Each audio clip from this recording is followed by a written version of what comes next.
We need to know when the existing lighting and background will give us the image that tells the story without our having to control the light. Of course, it's not common that the lighting is exactly what we want, but using the existing light should be our first priority.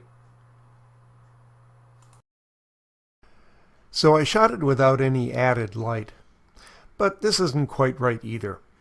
The background would be perfect if he were wearing a light shirt for a high-key concept, but his shirt is dark, so the background is too light. So I photographed him without any added light. This isn't quite right either. So a little help in post-production gave it a more natural look. I lightened him and darkened the background in the raw software. Shooting through these windows to produce an ethereal image is definitely not something I'd have attempted years ago. The facial lighting is bad, but if your client enjoys something a bit bizarre, they might like this. On the other side of the truck, we get this more traditional look, but I didn't have to use any lighting controls.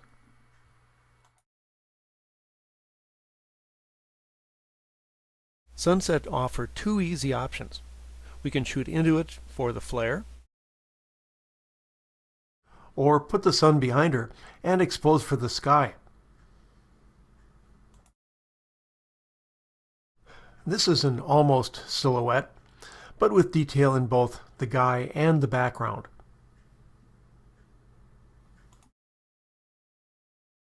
And another sort of silhouette, but using the highlight of his profile to separate him from the background.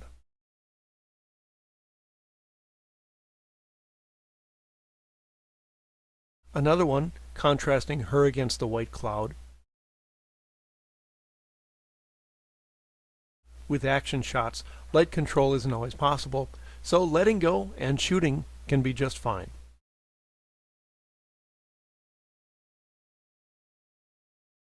I shot this in the shade without any light control. Then I relied on Photoshop to make it pleasing.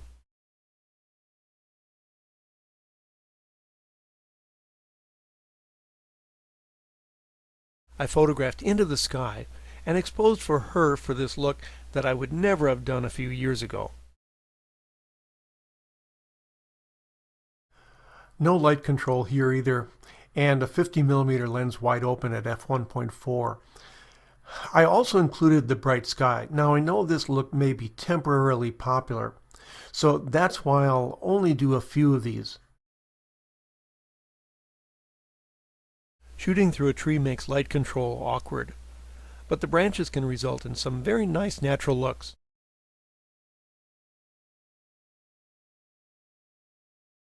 I hope that you've noticed also that while the preceding images were a little different, they still adhere to our innate rules of composition and directing the viewer's eye to the subject.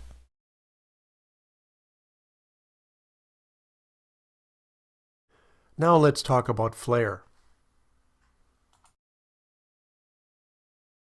Rather than using the sun on the subject, I used its rays as an effect here. This was early in the morning and there was moisture in the air. I saw the flare potential and felt it would be a good thing.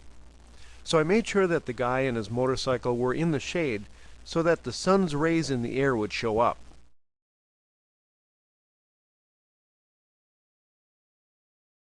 Here the flare was cooler because it was in the middle of the day. So if you want flare, shoot into the sun, obviously, and I like to keep it just out of view of the camera. And for the mood we want, I typically won't add any light to the subject. A zoom lens has more glass elements than a prime or a single focal length lens, and strong light from the sun will create an internal reflection on each glass surface. So sun shining directly into a zoom lens will cause lots of flare. The warmth in this shot is caused by the low summer sun.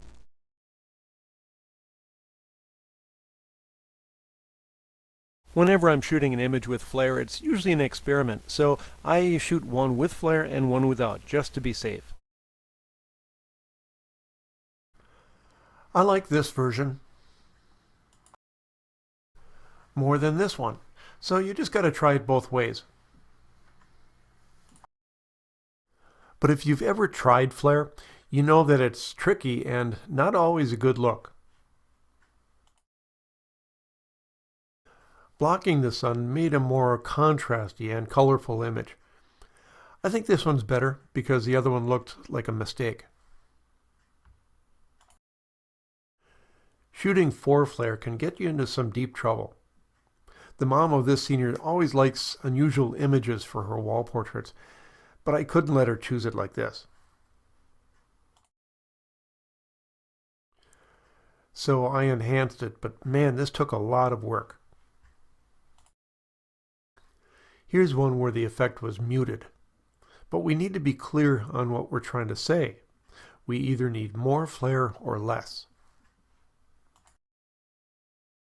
So I added a flare effect from Photoshop to emphasize what I was trying to do.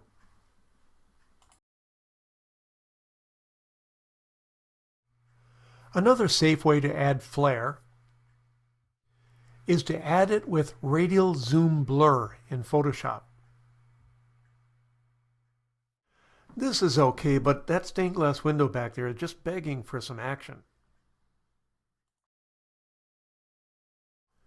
So I started by dabbing some bright spots back there and then applying the zoom blur. There are descriptions how to do this on YouTube.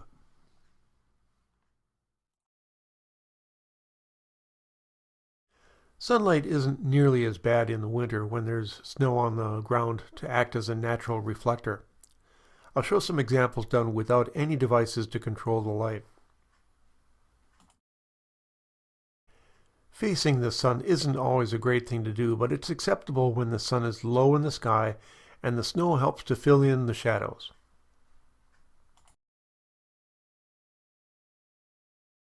Facing the subject away from the sun is a better option. Of course, flare is a possibility.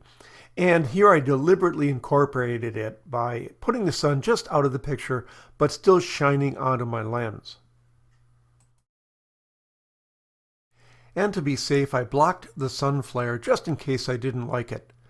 But in this case, I did.